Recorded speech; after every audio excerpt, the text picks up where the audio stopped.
Salam. Salam. Atəş açırlar sizə. Hmm. Öldürülürsünüz gündə bir neçə dəfə. Ateşten yok, biraz minadan. Salam. Bizim mənzərəmizi siz də görün istədim. Buyurun. Neyiniyorsun? Gəzdirirəm. Telefonum Bakın. gezir. Çocuklarıma da gösteriyorum. Salam, kanalıma xoş gəlmisiniz. Bugün sizlərlə Qarabağ Universiteti, Qarabağda tibb haqqında danışacağıq. Qonağım Salam, ben Fatimə Hüseynova. sualların arasında çox sual var idi bu mövzu haqqında ki, biologiya, kimya, fizika, blok fənlərinə necə hazırlaşıb? Mən daha çox sınaqlara üstünlük verdim, əvvəlki qəbullara, imtahanlara. Çünki sualların əksəriyyəti təkrar suallardır. Ən azından eyni modellər düşür.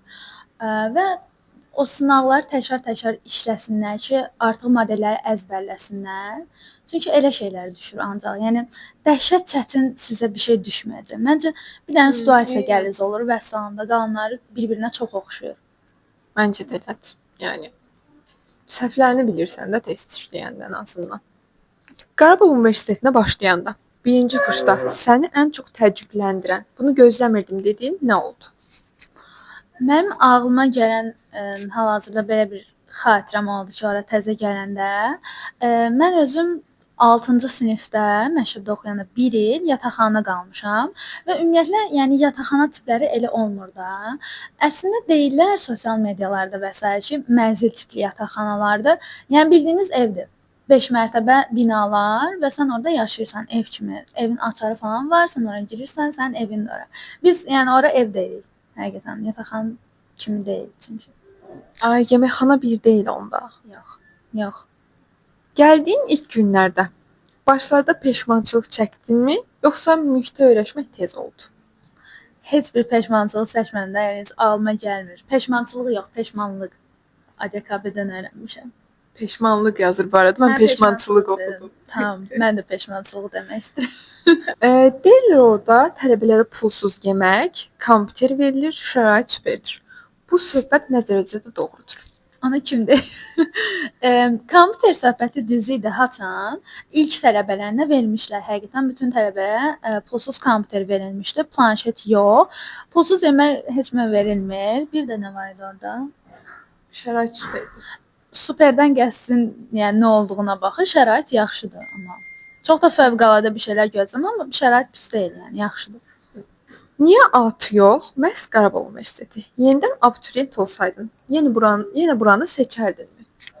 Seçərdim, yəni tam əminliklə deyərdim ki, yenidən mən Qarabağı seçərdim. Niyə? Çünki biz qollaşdırma eləyəndə Qarabağ Universiteti daha təzə idi və mən bilmirdim də oranın şəraiti necədir və qorxurdum ki, bəlkə peşman olaram da həqiqətən ki, neçə universitetini qoya-qoya Qarabağı yazdım. Amma heç elə olmadı. Niyə? Mən Qarabağı seçərdim yenidən. Çünki yeniliklərə çox açıqdılar. Müəllimləri çox mehribandılar. Sənə həqiqətən belə aşağı baxmırlar da. Bir tələbə kimi, bir gələcəyin həkimi, tibb işçisi kimi baxırlar sənə. Və yəni məncə bu qarşılıqlı hörmət çox yaxşıdır və şəraiti də çox yaxşıdır. Ən azından mən öz fakültəmi deyə bilərəm ki, yəni çox yaxşıdır. Yəni yeni universitetdə ən azından şərait ona görə. Qarabağ Universitetində keçid balı nə qədər idi? Qarabağ Universitetinin öz keçid balı. Sizin fakültədə, yəni tibb fakültəsində. Bizdə 614.6 idi, səhv etmirəmsə. Bizdə də 624. Hə, 10 bal az idi. Hə. O Naxçıvan da 604 idi deyəsən. 10 bal azalır. Deyəsən, ya 603 ya 604 elə bir şey olmalı. Hə. Qarabağ Universiteti ATÜ kimi beynəlxalq akkreditasiyadan keçibmi?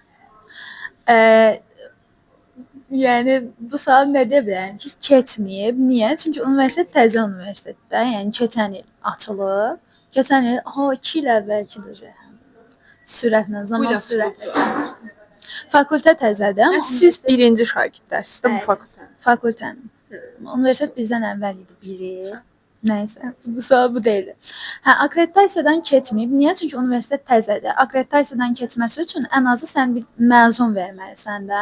Amma hələ təzə olduğu üçün, yəni akkreditasiyadan keçməyib. Mən bu sualı soruşmağın məğzini başa düşürəm əslində. Gələcək qayğılarından soruşurlar ki, xaricdə uzmanlıq və s. Elə bir qayda yoxdur ki, sənin universitetin akkreditasiyadan keçibsə, sən dəqiq heç nə eləmədin, keçdin bütün fənləri, yaxşı bitirdin, sən direkt, yəni xaricdə uzmanlıq ala bilərsən və yaxud da ki, sənin universitetin akkreditasiyadan keçməyib deyə sən, yəni xarici uzmanlıq oxuya bilməzsən, xarici təhsil alıb işləyə bilməzsən. Elə bir şey yoxdur. Hamısı sənin öz şəxsi inkişafından asılıdır. Mən bu qədər bunu deyə bilərəm ancaq. Altıdakı kimi burada da morq miti, anatomik maketlər, lazımi tibbi ləvazimatlar tam təmin olunubmu? Qarabağda tibb fakültəsində bir dənə morq yoxdur. Yəni meyidlər üstündə işləmirsiniz. Amma qalan bütün ləvazimatlar çox təzədir və bəli, hamısı təmin olunub. Maketlər olsun, növbənöv simulyasiya otaqları olsun, bir də anatomaj cihazı var idi, yeşə ekranlar üstündə və bütün tələbələr ondan yararlana bilir. Yəni bu qədər. Çox adam deyir ki, orada hələ tam xəstəxana yoxdur. Bəs praktikanı harda və necə keçəcəksiniz? Tələbələrin əməliyyatları izləmək kimi şansı olacaqmı? Ümumiyyətlə bizim fakültəmiz belə mövzulara çox önəm verir. Tələbələrin professionallaşması, praktika keçməsinə həqiqətən çox önəm verirlər. Klinikamız var. Öz klinikamız da var. Düz yanındakı klinikanı da təmin edirlər və o da yaxın zamanda bizim olacaq.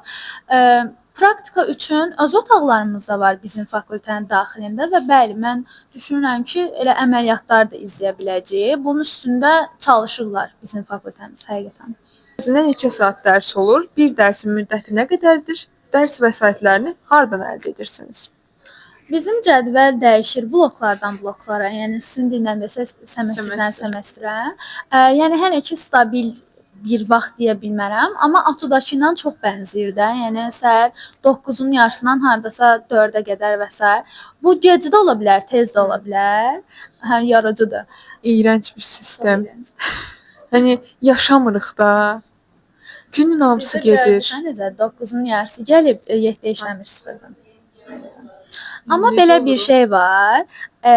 O qədərin hamısını sadəcə dərsdə xərcləmirsən. Bizdə self study zamanlar var idi. 1 saat, bəlkə 1 saatdan da çox self study edirdik. Özümüz oxuyurduq. Gedə bilərsən, amma zaten fakültədən yataqxana, yataqxanadan fakültədən elə ondan oturduğun yerdə də elə deyildi. Biz ona danışdıq rəhbərliklə ki, belə alınmır da, çox gec bitirir və ondan sonra düzəltdilər. Yəni elə bir şey yoxdur. Şükür. Aç. Nədir gələn şey düzələcək zaten. Məncə də inkişaf edirsiniz də. Bir də ağlıma sual gəldi. İngilis dilində mi tədris olunur? İlk dəfə məsələn ingilis dili mi keçilir? Deməli, sadəcə bizim fakültədə deyil, Qarabağ Universitetinin bütün ixtisaslarında elədir ki, gələndə intensiv ingilis dili və praktik ingilis dilini keçirsiniz. İntensiv ingilis dili hətta bütün günlər olur, praktik isə 2-3 dəfə olur. Yəni siz ingilis dilinə o qədər məruz qalırsınız ki, istəməsəz belə o ingilis dilini öyrənməli olursunuz da və placement imtahanı olur, hansı ki sənin səviyyəni bəlirləyir və sonradan çalışırlar ki, ən azı B2 səviyyəsinə gətirsinlər o səviyyəni. Biz elə B1 ilə başlamışdıq, B1 plus-la və B2 belə C1-də bitirdik. Mükəmməldir. Hə. Şey soruşum, indi kitabları ingilis dilində mi oxuyursunuz? Hə. İmtahanı da ingiliscə verirsiniz? Yox. Amma gələn il bütün hamısı ingilis dilində olacaq. Deməli necədir? Digər ixtisaslarda da elədir ki, məncə hamısında deyil. Onu yalan deyərəm. Bu qədər ingilis dili keçməyin səbəbi odur ki, 2-ci kursdan artıq dərslərə ingilis dilində başlayırsınız. Ola bilsin ki, bütün fənlər ingilis dilində keçilməsin, amma müəyyən bir hissəsi ingilis dilində keçir və bizdə də elə olacaq. Gələn ildən artıq bütün materiallar, dərslər hamısı yox, bir hissəsi. Səhv etmirəmsə, patok dərsləri yox, belə adi dərslər ingilis dilində keçiriləcək və zaten kitablar da ingilis dilində oxuyurlar. Ya ingilis dili, ya türk dili, səndən asılıdır. Gayton Gartner'dır deyə Hə. Türk dili də var, ingilis dili də var. Anatomiya neçə semestrdir? Aha, Onu bilmirsiniz əvvəli olmadığı üçün. o sistem necədir? O sistem deyərdim ki, Atu ilə Qarabağ arasında ən böyük fərqlərdən biridir. Niyə? Çünki biz sizdə də semestrlik deyil, illikdir, hə? 1 il keçirsiniz. 2 semestr. Aha, 2 semestr keçirsiniz. Bizdə 6 semestr keçirir. 3 il. Mükəmməldir. Çox qəşəngdir, çünki sən etap-etap, biz misal üçün əksər dərslər keçmişik, amma etap-etap keçirsən də, ən çətinindən onu əzbərləmə məcburiyyətində qalmırsan ki, zaten o əzbərlədiklərin gələn il sənin yadından çıxacaq. Çünki o qədər detal oxuyursan ki, sırf imtahanı keçəsən deyə. Amma bizdə sistem elə deyil. Niyə? Sən onun məğzini öyrənirsən, bu nədir? Misal üçün ürəklə tanış olduğun damarlarını və s. öyrənirsən, lokasyonunu. Artıq digər 2 il onu daha dərindən öyrənmiş olursan və sonrakı illərdə praktikasına gedirsən. Bizdə həftədə 3 dəfə əsas dərsimiz olan, əsas dərsimiz deməyim, əsas tibbi dərslərdən biri olan science dərsi tədris olunur. Ümumiyyətlə bizdə necədir? Bir dərsə bir müəllim girmir. Yəni bizdə bir müəllim gəlib onu keçmir də, ən azı 2-3 müəllim olur. Necə? Bizim science dərsimizdə əsas dərslər odur ki, anatomiya, fiziologiya və biokimya, hansı ki sən orqanların anatomiyasını, fiziologiyasını bunları ayrı-ayrı keçmirsən, sən odaqlanırsan orqanın özünə, onu hər tərəfli öyrənirsən.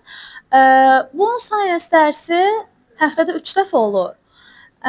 Və digər həftədə 1 dəfə olan dərslər də var, hansı ki CBA, Community Based Education, Art Humanity, Research, inşallah başqa qalmadı.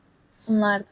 Hə, bir də skills zaten praktika dərsi. Vəsaitlərdə bizə tapşırılmır ki, gedin filan kitabı alın, bunları oxuyun və s. Bizdə PDF-ləri göndərilir onların.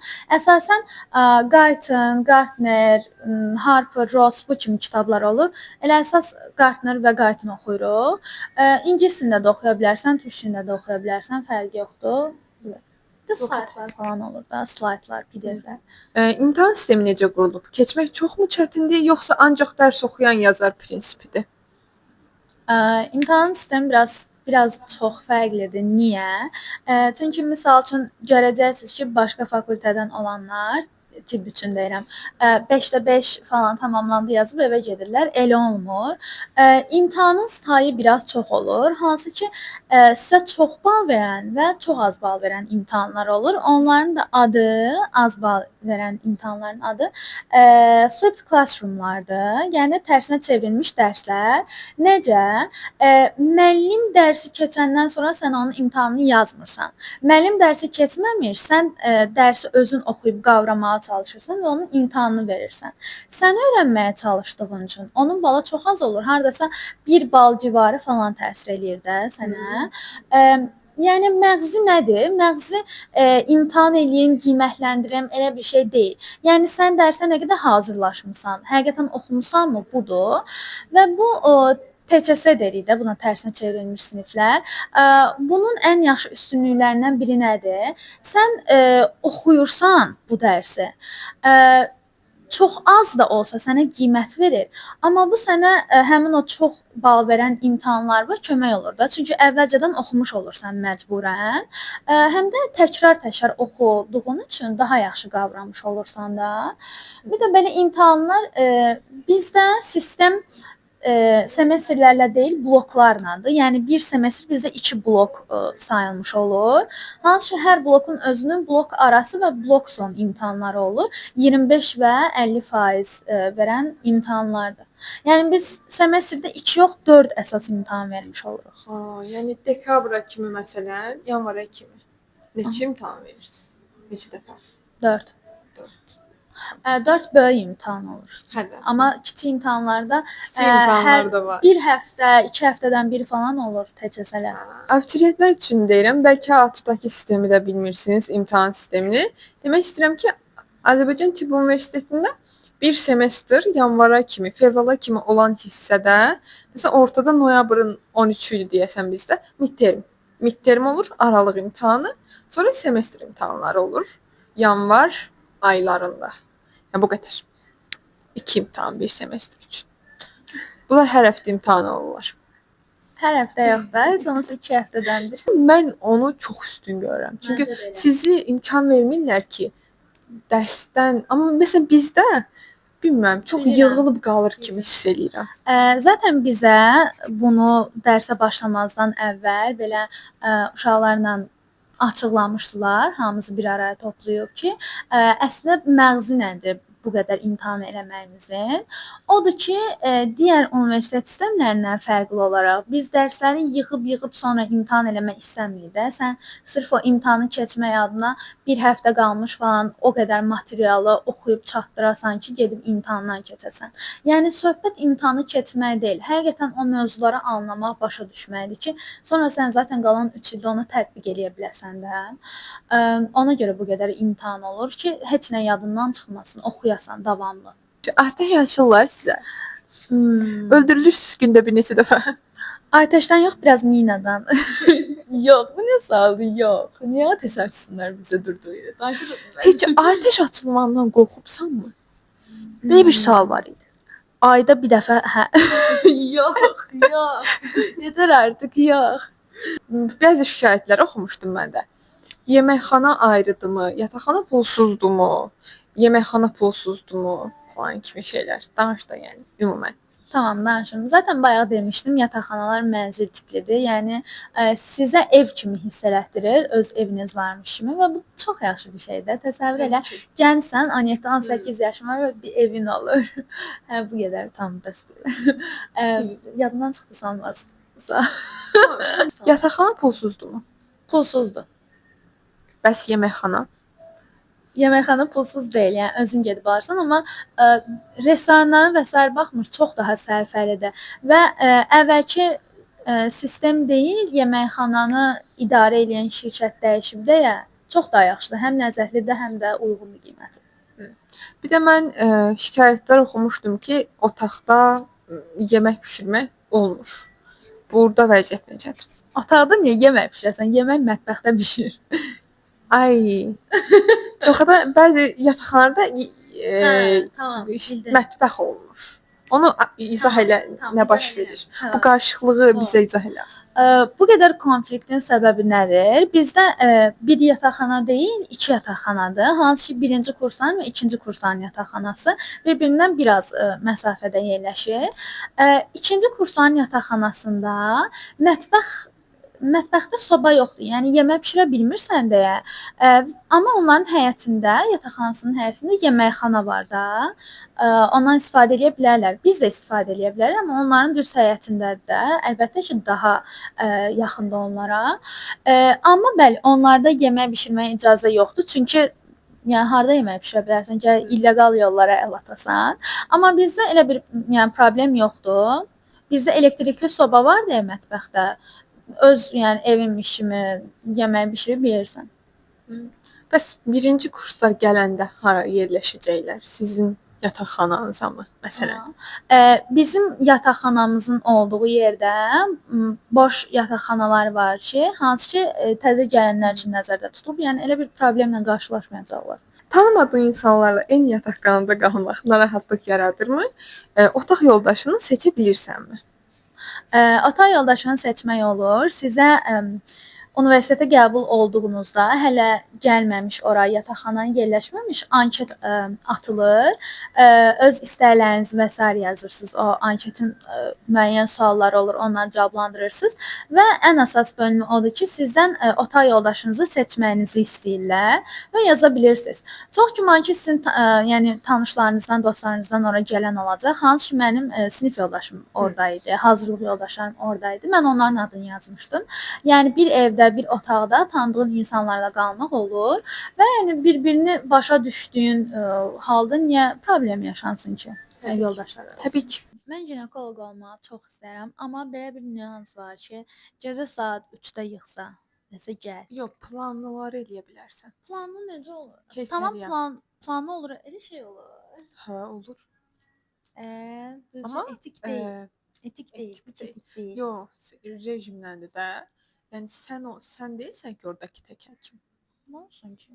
Yəni başqa həkim də var. Mənim öz pasientlərim olur da, düzdür. Yox, elə deyil də. Sənə yazan pasientlər olur ki, mən bu həkimin istəyirəm ki, mənim doğuşumu bu həkim eləsin. Elə Ya mən demə də, eləməliyəm. soyudum Tamam da, ginekologiyadan. tamam da kanka. Amma çox maraqlıdır. Misal üçün bizim dərslərdə Rəşad müəllim var. Bilmirəm görmüsən yoxsa, həm də 44 günlük müharibədə iştirak eləyib. Heç bilməm. Ginekoloqdur. Çox ikonik bir adamdır. Ginekoloq nə Ginekoloqdur. gəzirmiş müharibədə? Ama onu söyleyemiyoruz maalesef. Ay yox, yəni təcili tibbi yardım bilirmiş də həkimlər kimi. Yox, demək istəyirəm yəni Zaten bütün həkim həkimlər kimi. hamısını oxuyur da. Bilir, özüm bilirsən, Hə, hamısını təbii ki. oxuyur da. Yəni. Yəni həkim kimi Hə, iştirak edir. o sual geçə sualdır. O sualı mən də arada soruşurum. Amma nəysə də. Misal üçün o dərslərdə biz cinsiyyət sistemini keçirir və çox ətraflı keçirir və o qədər ətraflı keçmişdi ki, TÇS mövzumuz cinsiyyət sistemi idi. Nəysə, onu danışanda qadın cinsiyyət sistemindən arxada klinik hallar da olur da, saytların arxasında patologiyası, klinik Çox hallar. sevirəm elə Çox hocaları. qəşəngdir. Və başlar süni mayalamadan danışmaq və heç bir dərsə qulaq asmadan ki, belə qulaq asın. Hoca anlat və biraz dərsin vaxtından keçmişdim. Mən normalda olsa Qaçmışdı. Həmən. Amma yəni belə dinləyirəm ki də, anlat. O qədər maraqlı gəlir də mənə ginekologiya ilə bağlı şeylər.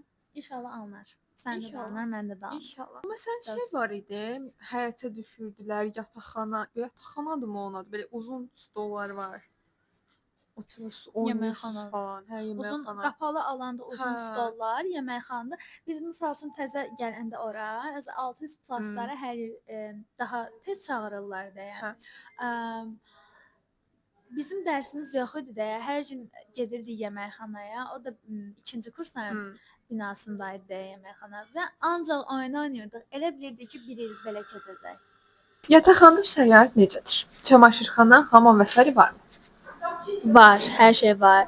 Çamaşırxana yenə 1-ci kurslardadır. Mən niyə qarışıram ona? 2-ci kurslardadır. Çünki 1-ci ora tikilib də, ona görə qarışır beynim. Hə. Ora tam yataqxana kimidir onlar. Yox. Sizinki ev kimidir. Yox, onlarda da elədir də. Onlarda amma bilirsən necədir? Onlar çox qədər qəşəngdir ki. Onlardan bir dənə problemi var. O da yeməkdir və salam. Necədir ki? Yəni qəşəng dediyin. Bilirsən necə? Amerikada belə şeylər olur ya, belə təchsiz olunmuş, təchsiz bu arada. ondan olunmuş yerlər olur ya, belə site kimi, bildin necə? O qədər qəşəngdir, həm görüntüsü, işıqlandırılması, şəraiti falan. Bircə dənə mətbəxdə yemək bişirməyə yer yoxdur, amma o mənim üçün o qədər önəmlidir ki, yəni o qədər önəmli bir nüansdır ki. Ona görə çox da şey eləmirəm. Amma onlarda oda olsaydı mən çox qısqanardım onların binasına həqiqətən. Çünki hər şeylər var və kənardan da çox qəşəng görünür. Hamı eyni yerdə dərs oxuyanda konsentrə olmaqda çətinlik. Siz ümumiyyətlə eyni yerdə mi dərs oxuyursunuz? Eyni yerdə dərs oxumayın. Elə bir məcburiyyət yoxdur. Amma belə deyim də, misal üçün bizim əksəriyyətimiz, bu il gələnlərin əksəriyyəti və məncə gələn il daha yaxşısı olacaq. Bir otaqda 2 nəfər qalır deyə, uzağı 3 nəfər qalır da. Ona görə yəni rahatdır belə səssiz oxuyursan da heç bir problem yaratmır. Qarabağda oxumaq asosiallıqmı deməkdir? Çoxları elə düşünür ki, belədir. Yəni tələbələr heç nə ilə sosiallaşa bilmir, gəzməyə heç nə yoxdur falan deyə düşünürlər. Sən nə düşünürsən? Məncə əksinə Qarabağda bir tələbə olaraq sosiallaşmaq çox daha rahatdır. Niyə? Çünki siz səhər dərsə gördüyünüz qrup yoldaşlarınızla axşam da bir yerdə ola bilirsiniz də, eyni yataqxanada qalırsınız deyə. Bu daha rahatdır.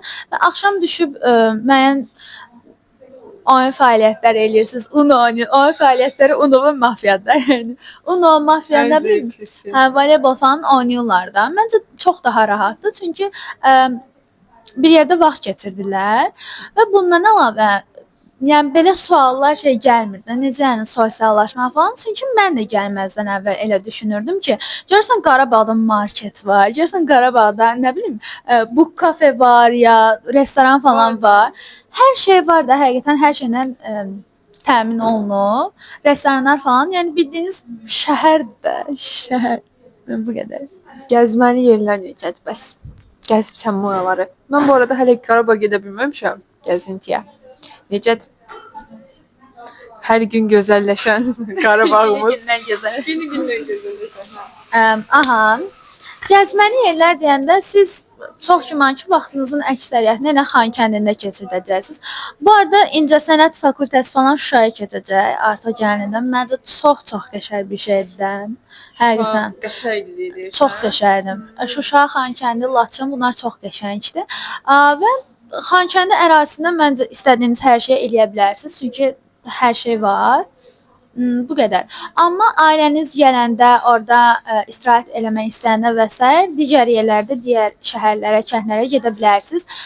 Biz misal üçün nə edirik? Havalar isti olan kimi hikinqə gedirik Xocalıya və gedirik, özümüzə yemək falan alırıq, ya piknik edirik orada. Xocalıda, Ballıcada, nə bilim gəzməyə çox yer var həqiqətən. Çox maraqlıdır. Təbiətlə iç-içəsiz. Müəllimlərin tələbələrə münasibəti necədir? Çox sərtdir, yoxsa anlayışlı və qərəzsizdir? Ümumiyyətlə sadəcə bizim fakültədə deyil, fakültədə deyil. Qarabağda bütün binalar, tədris binalarında belədir ki, müəllimlərin əksəriyyəti cavan heyət olduqları üçün və çoxu xaricdə təhsil almış olduqları üçün həm dünya görüşləri çox olur, zəngin olur. Həm də çox anlayışlı olurlar da. Yəni səndən sadəcə bir neçə yaş böyükdür və o qədər səmimidirlər ki, həm çox savadlıdırlar, həm də səndən bir tələbə kimi, bəzən qıraqda isə bir dost kimi münasibət qurur da səndən. Və çox yaxşıdır. Sərt deyirlər, belə tələbə ilə prinsip aparmırlar. Məncə ən əsas şeylərdən budur. Biri budur həqiqətən. Anlayışlıdırlar və qayğıkeşlər bu arada məncə əksəriyyət. İndi Türkana verdik sözü. Türkan, oraya gəlmək istəyən abituriyentlərə ürək sözlərini demək istəyirik. Öncelikle onu diyeyim ki yani asıl bir yere gelmişsiniz. Tamamıyla necə deyim o Bakının hayatından uzak, nispeten istədiklərinizi daha bir çətin əldə edəcəyiniz bir yerə gəlirsiniz. Bunu öncelikle bir qəbul edin. Ama ki geldiğiniz yer ve gireceğiniz o fakültə o kadar möhtəşəm ki, həqiqətən də bunu tam ürəkdən deyirəm. Uşaqlar oradan. Neyse. Yani cidden müəllimləriniz olsun, tədris metodunuz olsun. Həqiqətən eğitim olarak çok xoşbəxt bir şəkildə bu universiteti bitirə bilərlər.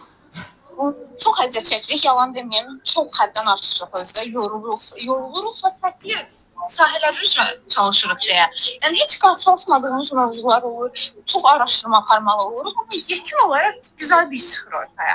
Mən tövsiyə edərdim ki, məsələn, hazırlıqlı gəlin. Çox əziyyət çəkəsiniz. Düzdür, heç bir, məsələn, ki, fakültəsi əziyyət çəkmədən bura gəlmir zaten, o ayrı məsələ. Amma ki, bura biraz fərqlidir.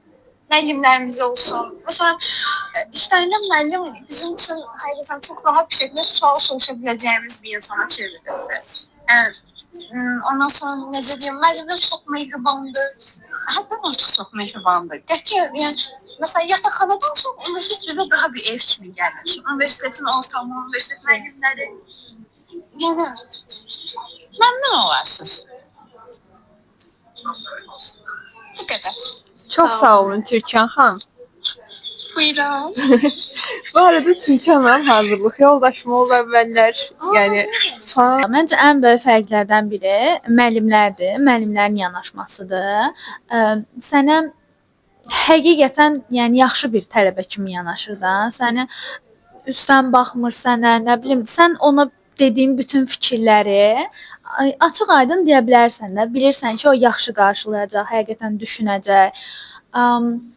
Tədris metodudur. Çox yeni tədris metodu var. Hansı ki, bizim dekanımız çalışıb ki, ən yenilikçi metodlar olsun da. Çünki o qədər universitet gəzib də, xaricdəki universitetlərdən və hamısından bir-bir ən sevdiyi özəllikləri götürüb tətbiq eləyir. Mən əlavə şey demək istəyirəm fənlərin. necə? CBA falan nə olduğunu. Deyil. Mənim üçün ən böyük fərqlərdən biri odur. Çünki bir dəfə bir qrup yoldaşımın videosunun altına elə bir mesaj gəlmiş ki, Otuda da var belə şeylər falan. Məncə elə şey yoxdur. CBA, Community Based Education falan. Tamam, bəlkə adları fərqlidir, amma indi aldığını deyəcəm onu. Misal üçün, bizim əlavə dərslərimiz var. Əlavə dərslərdən başlamaq istəyirəm. Art and Humanities dərsindən, İncəsənət və İnsanlıq dərsindən. Dərsin məğzi nədir? Səni ümumiyyətlə Qarabağ Universiteti Tibb Fakültəsi nəyə hazırlayır? Sadəcə sənə bilik vermir, praktika falan onlar da əlavədir. Səni etik bir həkim kimi böyütməyə çalışır. Bioetika var. Hə, onu deyirəm də, yəni fərqli ola bilər, amma misal üçün onun keçim tərzi də fərqlidir. Misal üçün bu dərs bizə 3 il müddətində keçiriləcək. Yəni bir və yaxud da 2 semestrlik deyil və sadəcə etikası deyil, həm də hüquqlarını da öyrətmiş olur. Pasient hüquqları, Helsinki bəyannaməsi falan elə şeylər oxuyuruq. Bir də Helsinki Design Research Studies nəysə. Nəysə, bir-birindən bəzən inteqra olunur deyə. O səsini kəsərəm var. Tamam, kəsərsən, problem deyil. Hə, belə. Sonra CBA dərs var. CBA nədir? Community Based Education. İctimai səhiyyə kimi bir şeydir. Amma onların da dərsləri müxtəlifdir. Misal üçün sonuncu dəfə ən maraqlı nə olmuşdu? Bizdə hələ ki Qarabağ ərazisində, Xankəndidə pasient sayı o qədər də çox olmadığı üçün biz Bərdəyə getmişdik, daha yaxındır və orada əhali çoxdur. Görmüşdüm, çox özəndim. Kəndlərə falan getmişəm. Türkan danışdı mən. Hə, çünki çox qəşəng idi. Niyə? Sən real pasientlərlə ünsiyyət qurursan, gedirsən misal üçün bir ailəyə, hansı ki orada ailə fərlərinin sağlamlıq problemləri var. Sən gedirsən, onun sağlamlıq problemini öyrənirsən, ondan etik ünsiyyət qurmağa çalışırsan və ictimai səhiyyəyə yönəlirsən də, əslində necə olmalı idi? Ən birinci xəstəlik ağırlaşmadan bir ailə həkimi olmalı idi, onunla məsləhətləşməli idilər və s. Belə, bir də research dərsləri var, hansı ki məqalə yazmaq nə qədər önəmlidir, bunu bilirsən. Hə. Məqalə yazmaq. Amma misal üçün mən abituriyent olanda belə bir şeydən xəbərim belə yox idi. Hansı ki bəzən görürlər, filan kəsin filan məqaləsi ən məşhur dərgilərin birində yayımlandı, jurnalların birində, Lecture, Nature və s. Belə jurnallarda yayımlanır. Elmi məqalə yazmağın üsullarını öyrədirlər və professional məqalə yazıçısı olmağa təşviq edirlər səni. Yenə də bu dərs 3 il müddətində keçirir. Yəni bütün detalları öyrənmiş olursan da.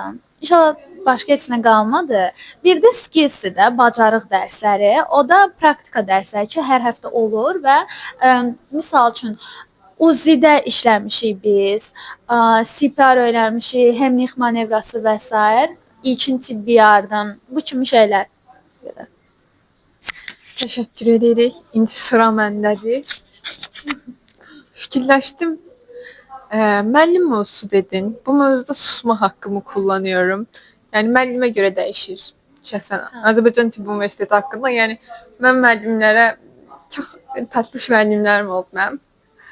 Çox sevirəm bəzilərini. O yüzden dəyişir işte. Dəyişir. Bizdə dəyişir.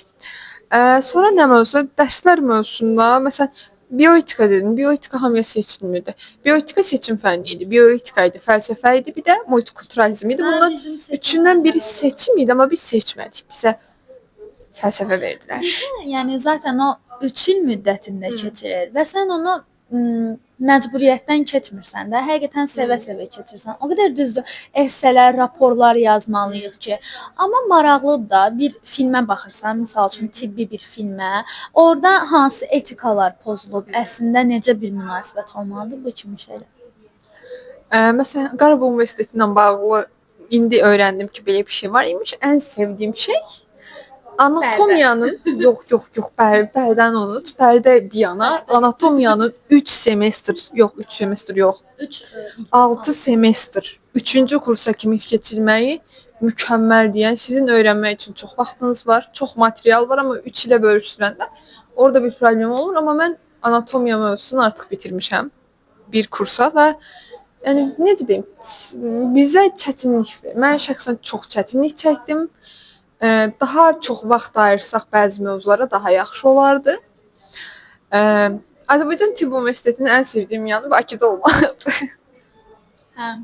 Yəni belə. Nə qədər olmasa da Bakıdadır da. Yəni Bakını sevirsinizsə Bakıdadır. Yəni bu qədər. Bir də nə haqqında deyim? Bir də Erasmus'u sorçanlar olmuşdu. Hə.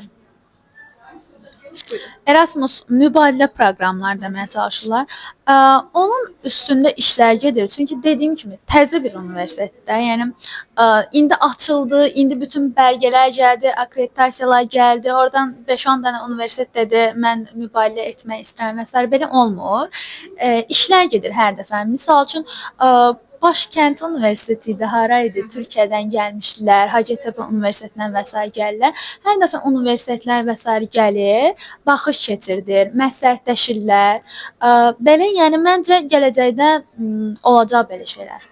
Mən deyirəm hər dəfə müəllimlər, mən də hər dəfə bunu soruşuram. Samir müəllim, hoca deyəsən mən görəndə belə başın çevirəcək o sualı soruşmaqda. Zaten o 3-cü, 4-cü kurslarda və s. olur. Alınar, olar. Gideriz İbrahim. Bahar gəlsin, gideriz Erasmus'da. Sonu yaxşı olmuram o cümlənin. Gideriz İbrahim'in. Niyə? Ölür də. Ölür də, hə. Gedəmirlər. Can, Allah rəhmət eləsin. Allah rəhmət eləsin. Nəysə, şeydən danışırdım. Bizdə bir çox mübadilə proqramı var. Məsələn, 1 semestr, 2 semestr falan filan. Yay üçün olanlar da var. Amma bunun üçün şərtlər ortalama şey olmalıdır. İngilis dili. Amma dəyişir. Universitetə görə də dəyişir. Amma var yəni, var. Problem yoxdur belə bir şeydə. Şu, başqa nə haqqında danışım? Meyitlər var. Allah rəhmət eləsin onlara. Bir pülsek dedik. Meyitlər var, amma yəni bir də sual verənlər var ki, həmişə, yəni adamı qorxudur. Mən qandan qorxan bir insanam və qorxmurdum. Sən qorxursan? Qandan qorxmuram. Sanki belə bir səntə qandan nətər qorxuram. Məsələn, adamın qarnını kəsirlər. Mən sadəcə qarın hissəni görürəm, narahat olmuram. Amma ki, bir adamın əli qopsun falan, mən ondan qorxuram. Mən ondan çox narahat oluram. Belə bir şey. Qan, iynə, hər şeydən qorxuram. Amma keçəcək də nə olub hələ sənin 6 il oxuyacaqsan, yəni 6 il onu görəcəksən, elə şey olar, nə olsun? Həm də ki, bax, mən təcrübə eləmiş biri olaraq o morqdakı meyitlər koriçnevi qurumuş bir əzələlər düşünün. Heç qorxulur. Narahat olursan, ha? Heç qorxulur. Hani onun real olduğunu hiss eləyə bilmirsən. O qədər şey belə. Necə deyim? Yapay durur. Nətər deyim? Real insan vibe vermir ki, ay qanlı bir şey görəcəksən. Elə bir şey yoxdur. Qupquru bir şeydir. Yəni skeleti gördün, ha onu gördün, fərq yoxdur. Böyle bir şey. Yəni qorxmayın, mən də qorxurdum və əsla özümdən falan getmədim, qorxmadım. Bu arada morq da təşkil oluna bilər, amma meyit lazımdır da morqa sizdə. Yəni istəsələr eləyərlər. Qəbristanlıq var yaxında, oraya gedə bilər. Bu da bir təklif. Bu qədər. Videoyu izlədiyinizə görə təşəkkür edirik və videonun qonağına da təşəkkür edirik bu videoda iştirak elədiyi üçün. Mən də sağ ol. Təşəkkürlər dinlədiyiniz üçün, baxdığınız üçün. Bu qədər. Əgər əlavə suallarınız varsa yorumlara yaza bilərsiniz. Hamısını oxuyacağam, amma ola bilər ki, vaxtım imtahan verəmədi, cavab verməyim, amma çoxuna cavab verəcəm. Görüşərik.